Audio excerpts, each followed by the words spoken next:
আমার নবীজির সম্মান আছে না নাই? একটু আওয়াজ দিয়ে বলতে হবে, সম্মান আছে না নাই? আল্লাহ তাআলা এই দৃশ্যটা হালিমাকে দেখে এটাই বুঝিয়ে দিলেন, হে হালিমা, তুমি কি ছোট্ট মোহাম্মদ মনে করে তুমি কি তাকে অসম্মানী করতে চাও? তোমার স্বামীর পিছনে আমার মোহাম্মদ, আমার বন্ধু বসবে, এটা আমি আল্লাহ কখনোই বরদাস্ত করব না। বলেন আল্লাহু আকবার।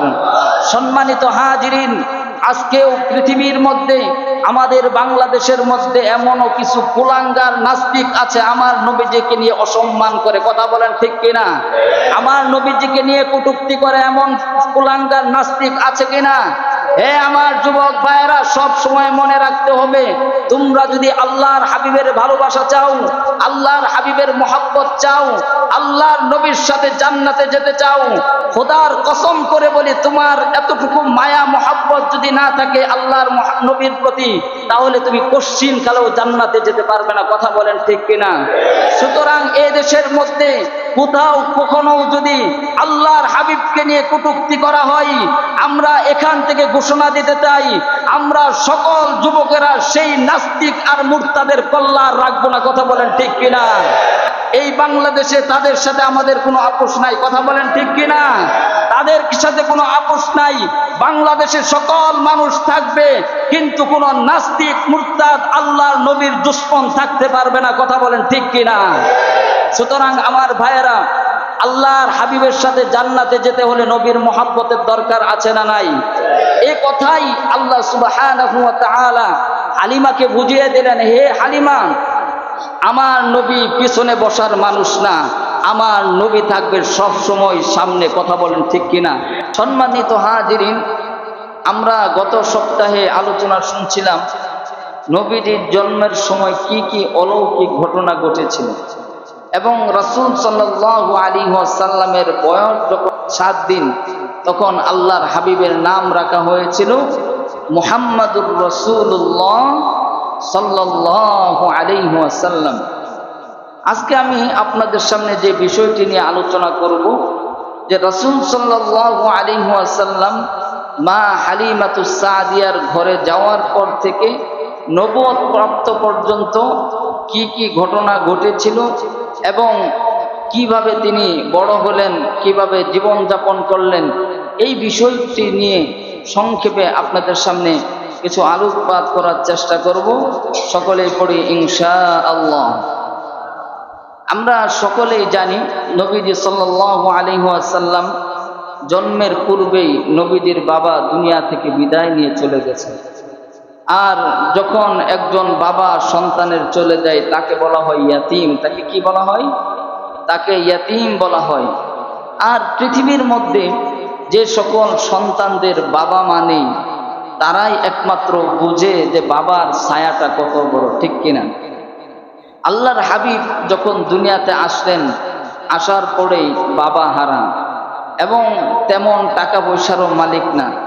আপনারা জানেন, যখন বনু সাদ গোত্রের মহিলারা মক্কা নগরীতে সন্তানদেরকে, বাচ্চাদেরকে নিতে আসলেন, আসার পর যত বড় বড় ধনী ব্যক্তিরা আছে তাদের সন্তানগুলোই তারা নিয়ে চলে গেলেন। অথচ আল্লাহর হাবিব রাসূল সাল্লাল্লাহু আলাইহি ওয়াসাল্লামের দাদা আব্দুল মুত্তালিব ঘরের সামনে দাঁড়িয়ে দাঁড়িয়ে বলতেছেন, কে আছো, আমার নাতিকে তোমরা নিয়ে যাবে। অথচ কেউ কর্ণপাত করে নাই, কেউ সাড়া দেয় নাই। এর একটাই কারণ, তিনি একজন এতিম ছিলেন, যার কারণে সে সমস্ত মহিলারা আল্লাহর হাবিবকে নেওয়ার জন্য কোনো সাড়াও দেন নাই। আল্লাহর হাবিবের দুঃখ তো এটা বড় একটা কষ্ট, দুঃখ। এই জন্য আল্লাহ তাআলা যখন নবুয়ত প্রাপ্ত করলেন, এরপরে কত দুঃখ কষ্ট মক্কা নগরীতে করেছেন, এটা আমরা সকলেই জানি। কুরাইশ বংশের লোকেরা, কাফের মুশরিকেরা বারবার নির্যাতন করেছেন। এমনকি নবীজির শরীরে যেখানে মশা মাছি বসাও হারাম ছিল, সেই শরীর থেকে রক্ত পর্যন্ত জড়িয়েছেন। কথা বলেন ঠিক কিনা? এমন দুঃখ কষ্ট করার কারণে আল্লাহ তাআলা নবীজিকে ডেকে বললেন, ওগো নবীজি, আপনি কোনো চিন্তা করেন না। এই বিষয়টি আল্লাহ তাআলা সূরাতুদ দুহার মধ্যে বলেন, আলাম ইয়াজিদকা ইয়াতীমান ফাআওয়া ওগো নবীজি, আপনাকে আমি এতিম হিসাবে দুনিয়াতে পেয়েছি, সুতরাং আপনার অনেক দুঃখ কষ্ট আছে, মনের মধ্যে অনেক কষ্ট জমা থাকতে পারে, কিন্তু আপনি জেনে রাখেন আপনার কোনো দুঃখ কষ্ট নাই, কারণ সর্ব অবস্থায় আমি আল্লাহ রাব্বুল আলামিন আপনার আশ্রয়দাতা হিসাবে থাকব। বলেন সুবহানাল্লাহ। দেখবেন এখনো সমাজের মধ্যে একজন মানুষ, একজন সন্তানের যাদের বাবা মা আছে তাদের যেমন একটা মূল্যায়ন আছে, তাদের যেমন একটা মর্যাদা আছে, আমাদের এই সমাজের মধ্যেও আমরা দেখি ওই সমস্ত এতিমদের মর্যাদা মূল্যায়ন তারা পায় না। কথা বলেন ঠিক কিনা? অথচ আল্লাহর হাবিব বলেছেন, হে পৃথিবীর উম্মতেরা, আমি ছিলাম এতিম, এবং যে সমস্ত বান্দারা এতিমদেরকে মোহাব্বত করবে, লালন পালন করবে, ওই সমস্ত ব্যক্তিদের জন্য, ওই সমস্ত অভিভাবকদের জন্য একটি সুসংবাদ। সেই সুসংবাদটি কি? আল্লাহর হাবিব বলেন, আনা ওয়া কাফিলুল ইয়াতীম ফিল জান্নাতি হাকাযা। আল্লাহর হাবিব ওই সমস্ত অভিভাবকদেরকে ডেকে বলেন, যে সমস্ত ব্যক্তিরা একজন এতিমকে লালন পালন করবে, শিক্ষা দীক্ষা দিবে, এবং ওই সমস্ত এতিমদেরকে যদি মন থেকে ভালোবাসে এবং পোশাক আদি দেয়, খাবার পর্যন্ত ওই সন্তানদেরকে এতিমদেরকে দেয়, আল্লাহর হাবিব এইভাবে দুইটি আঙ্গুল দেখিয়েছেন। কয়টি আঙ্গুল? শাহাদাত আঙ্গুলি এবং মধ্যমা আঙ্গুলি, এই দুইটি আঙ্গুল এইভাবে সাহাবায়ে কেরামদেরকে দেখাইলেন আর বললেন, এই দুইটা আঙ্গুল যেমন পাশাপাশি, এমনি ভাবে কোনো ব্যক্তি যদি এতিমকে লালন পালন করে, মুহাব্বত করে, কাল কিয়ামতের কঠিন ময়দানে যখন বান্দা কঠিন মুসিবতের মধ্যে থাকবে, এতিমকে লালন পালন করার কারণে এর উসিলা করে আল্লাহ রাব্বুল আলামিন আমাকে আর এতিমের অভিভাবককে যেমন আঙ্গুল দুটি পাশাপাশি, এমনি ভাবে আমি নবীর সাথে পাশাপাশি দাঁড় করায়া দিবে। তাহলে এতিমদের লালন পালন করার দরকার আছে না নাই? এতিমদেরকে মোহাব্বত করার দরকার আছে না নাই?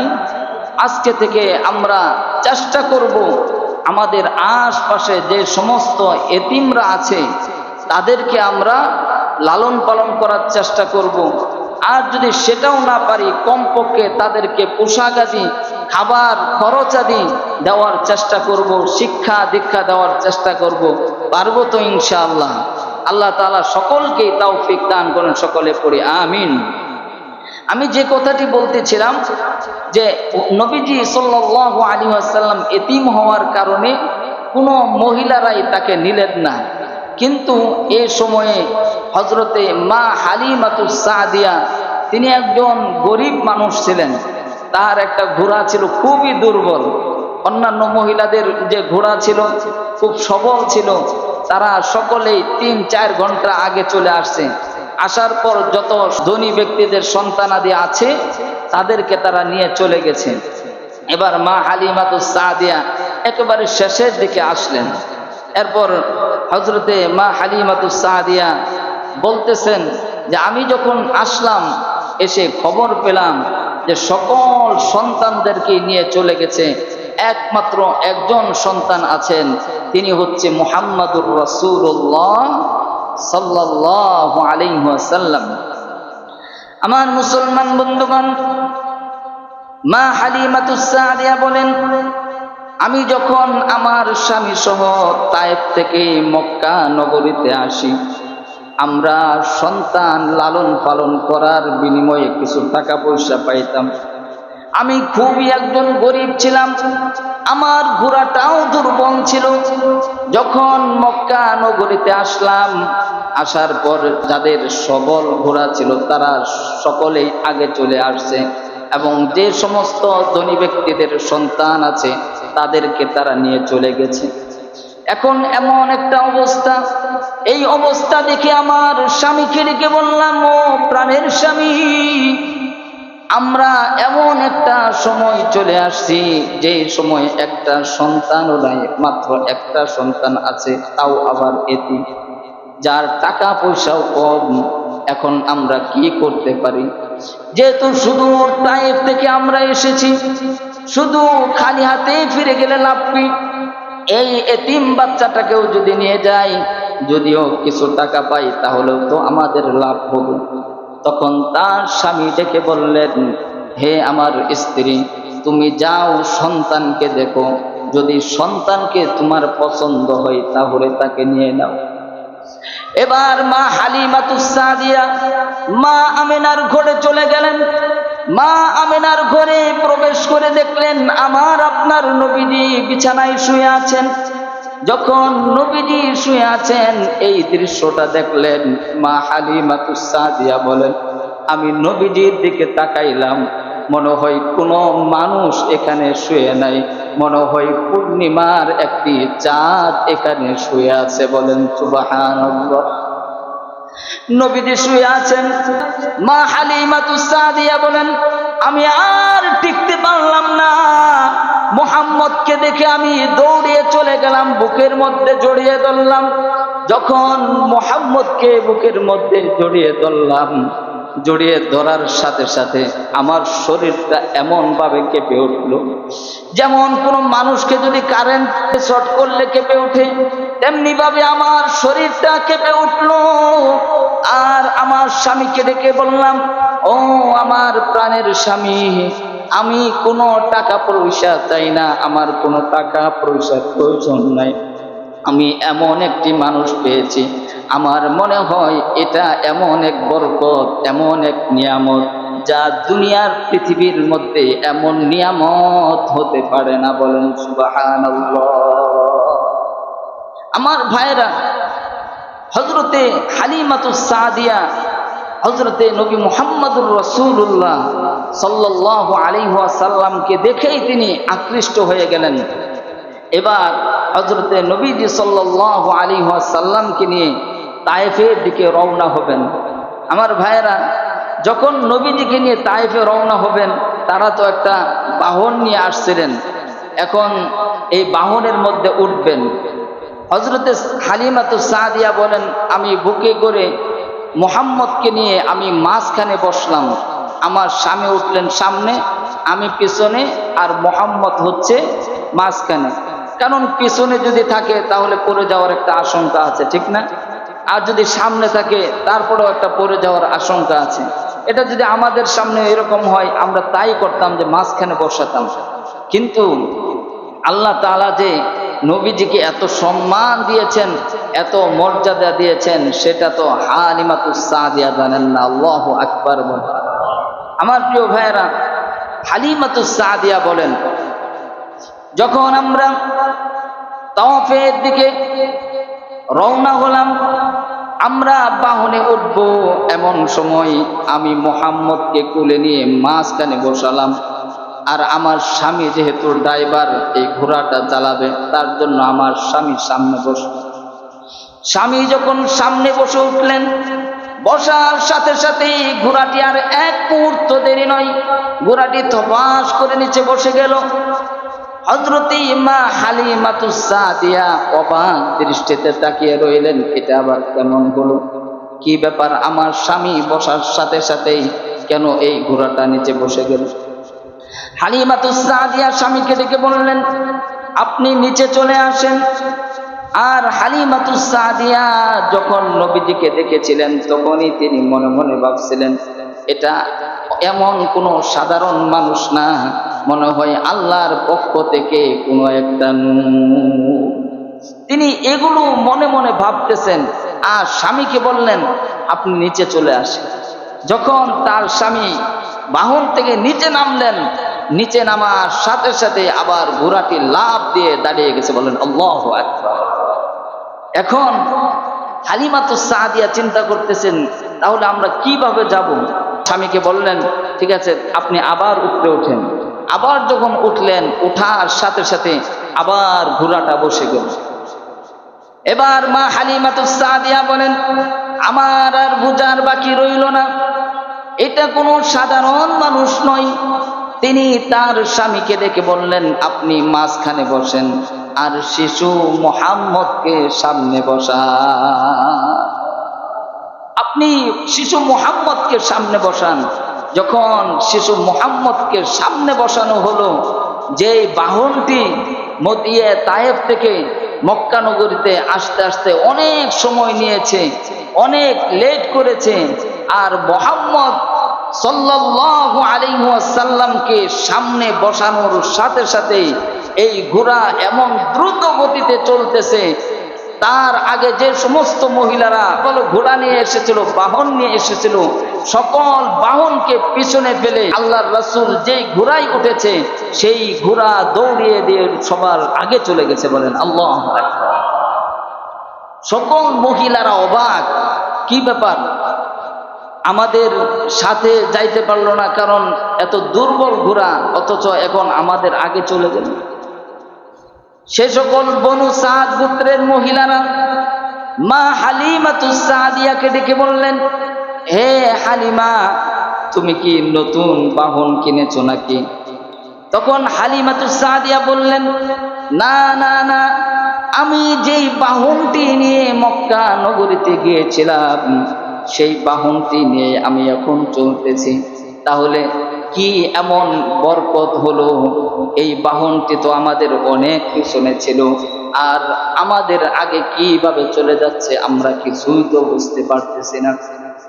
হালিমাতুস সাদিয়া ডেকে বলল, এটা কোনো বাহনের শক্তি নয়, এটা কোনো বাহনের শক্তি নয়, এটা হচ্ছে আমার কুরাইশের মেহমানের শক্তি। বলেন আল্লাহু আকবার। যখন মুহাম্মদকে এই বাহনের সামনে চড়ানো হয়েছে, সাথে সাথেই ঘোড়ার এত শক্তি আল্লাহ তাআলা দান করেছেন, সকল ঘোড়াকে পিছনে ফেলে এই ঘোড়াটা সবার আগে চলে গেছে। বলেন সুবহানাল্লাহ। সম্মানিত হাজিরিন, আপনারা বলুন তো, আমার নবীজির সম্মান আছে না নাই? একটু আওয়াজ দিয়ে বলতে হবে, সম্মান আছে না নাই?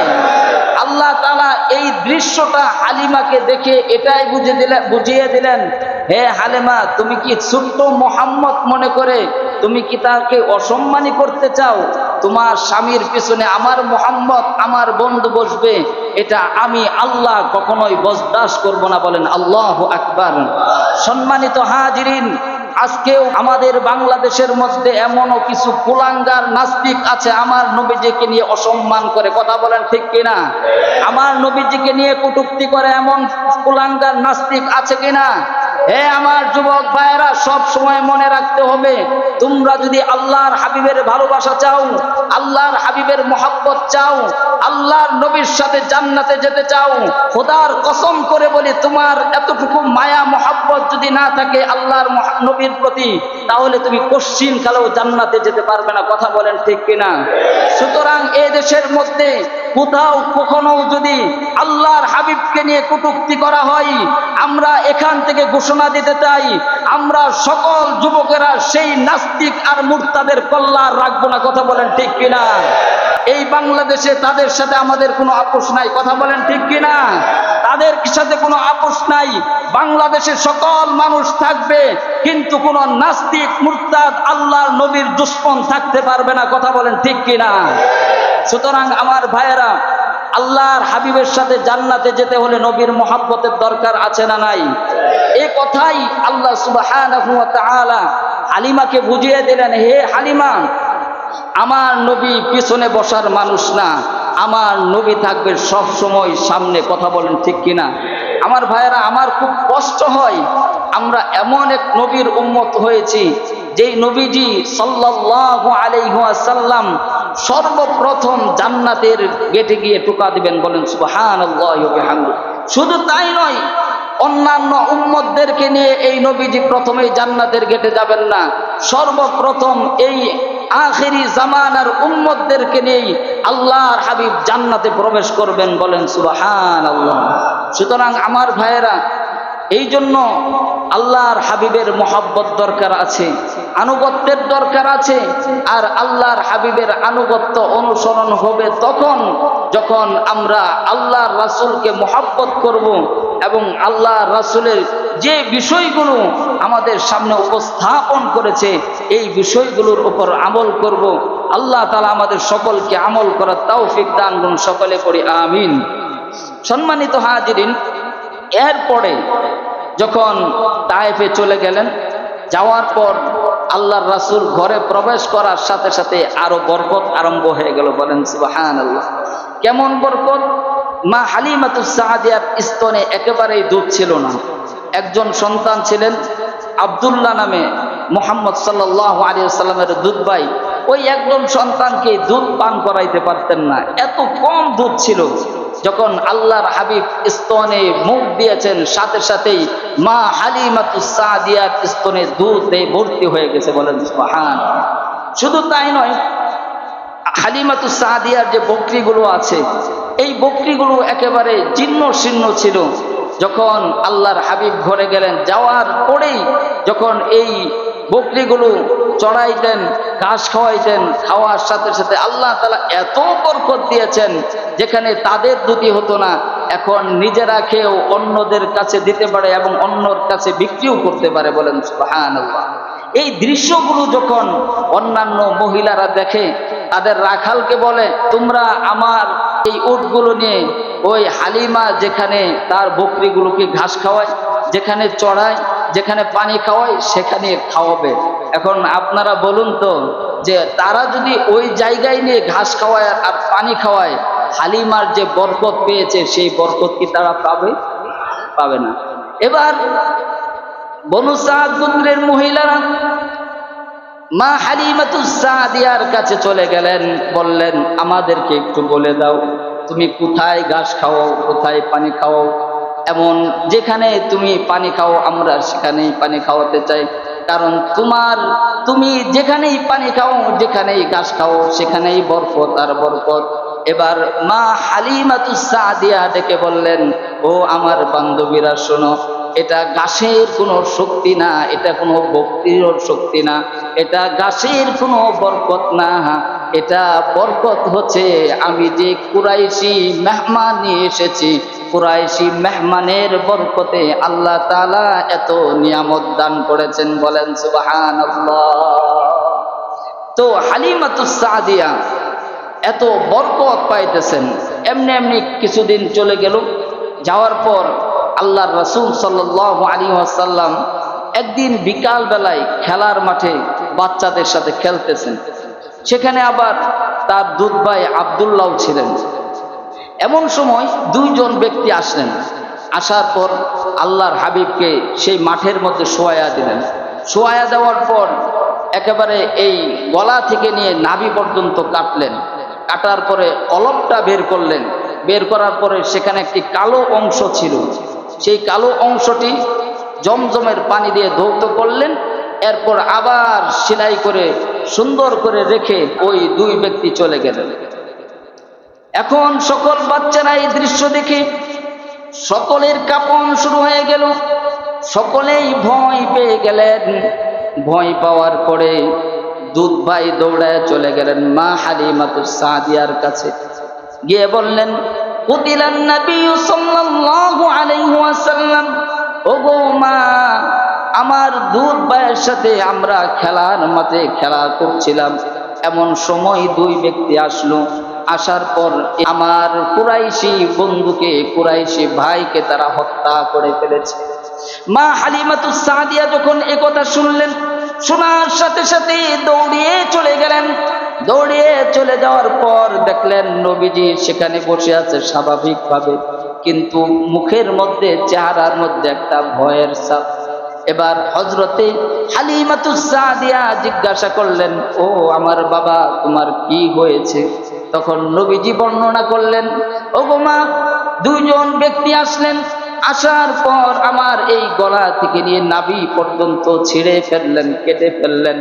এরপর ভিতর থেকে কলব বের করলেন। কলব বের করার পরে সেখানে একটা কালো অংশ দেখলাম, সেটাকে ফেলে দিয়ে আমার এই কলবটাকে জমজমের পানি দ্বারা ধৌত করলেন। এরপর তারা দুজন মিলে এখান থেকে চলে গেলেন। এর আগে একটা ঘটনা হচ্ছে যে আল্লাহর রাসূলকে যখন নিয়ে আসছিলেন হালিমাতুস সাদিয়া 2 বছরের চুক্তি করে, কয় বছরের একটু সবাই বলেন, 2 বছরের চুক্তি করে নিয়ে আসছিলেন যে 2 বছর এখানে তায়েফে থাকবে, এরপর আবার ফেরত দিয়ে আসবে। তো 2 বছর যখন শেষ হয়ে গিয়েছিল, হালিমাতুস সাদিয়া আবার মা আমেনার কাছে গেলেন। যাওয়ার পর বলতেছেন যে আমি তো 2 বছর রাখলাম, তার সাথে আমার একটা মহব্বত হয়ে গেছে, আমি আপনার সন্তানকে আরো 2টি বছর রাখতে চাই। তখন আমেনা চিন্তা করলেন যে আমার সন্তানকে তো কেউ নিতে চায় নাই, যেহেতু হালিমা দরদ দেখে নিয়ে গেছে, ঠিক আছে আপনি আর 2 বছর রাখেন, এরপর আমার সন্তানকে আমার কাছে আবার ফেরত দিয়ে যাবেন। তো এই যে ঘটনা, এটা হচ্ছে সাক্ষ্যে সদর বলে। এই যে 2 জন ফেরেশতা এসে যে বুক ফেরেছেন, এটাকে কি বলা হয়? আরবিতে বলা হয় সাক্ষ্যে সদর। কি বলা হয়? সাক্ষ্যে সদর। ওই সময়ে রাসূল সাল্লাল্লাহু আলাইহি ওয়াসাল্লামের বয়স ছিল 4 বছর। কয় বছর?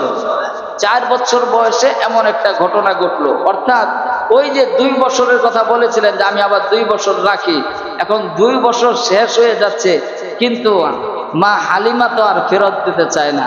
এখন আপনারা বলেন, এমন একটা বরকতি মানুষ কেউ কি ফেরত দিতে চায়?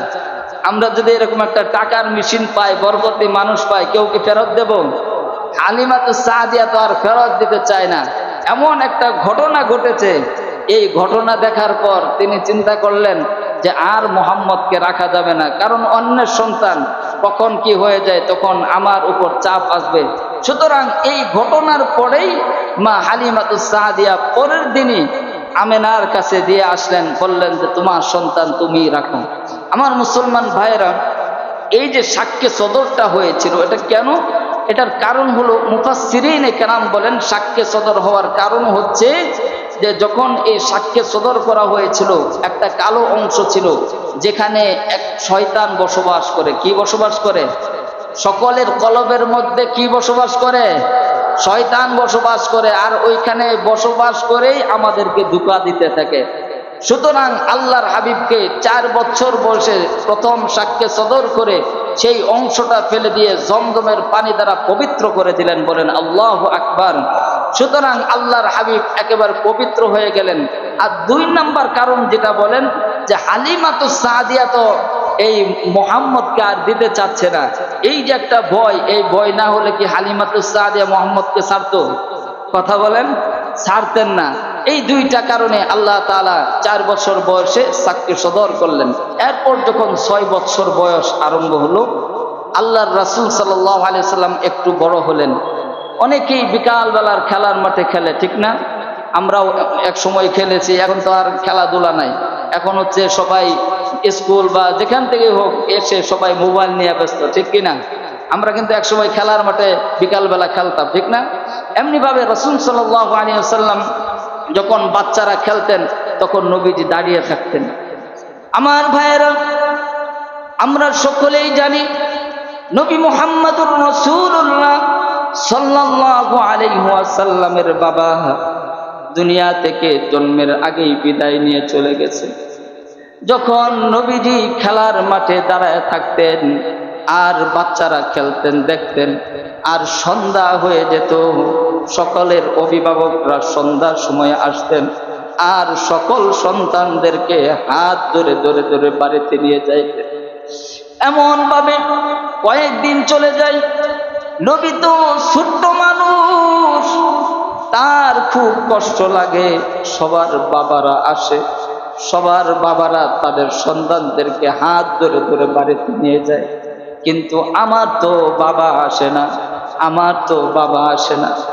এই বলে একদিন হযরতে আমিনার কাছে বললেন, ও গো মা, আমি প্রত্যেক দিন সন্ধ্যা বেলায় দেখি সকলের অভিভাবকরা সন্তানদেরকে নিয়ে যায়, আমার এমনও হয় রাত হয়ে যায়, আমাকে নেওয়ার মতো একটা মানুষও আসে না। আমার বাবা কোথায়? আমার বাবাকে দেখতে চাই। এবার আমিনা চিন্তা করলেন, তার বাবা তো দুনিয়া থেকে বিদায় নিয়ে চলে গেছে। ওই রাতে তার দাদা আব্দুল মুত্তালিবকে বললেন, ওগো শ্বশুর বাবা, মুহাম্মদ তো তার বাবাকে দেখতে চায়, আমি এখন কি করব?